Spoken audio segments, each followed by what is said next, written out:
Ay nako, mag-isa lang ako. Hindi po ako para sa discipleship. Kapag ka-live group, nahihiya ako. Kapag tao, dito lang ako sa tabi. Sometimes we think about that. Ngayon, matuto tayo kay Andrew, okay? Andrew was not the loudest preacher, not the leader of the 12, far from his brother Peter, not the one writing epistles or even a book in the Bible, but he had one powerful habit. May habit po siya. Tanungin mo ako, ano po yung pastora? He kept bringing people to Jesus. Siya po ay nangkakalagkat ng disciple kay Jesus.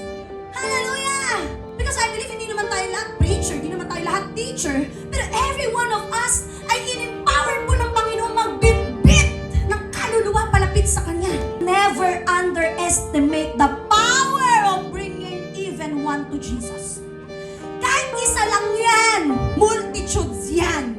Kahit isa lang yan, yung isa na yan, baka si Pedro yan. Kaya huwag ka sumuko, isa-isa man yan, malaki yan sa mata ng Panginoon.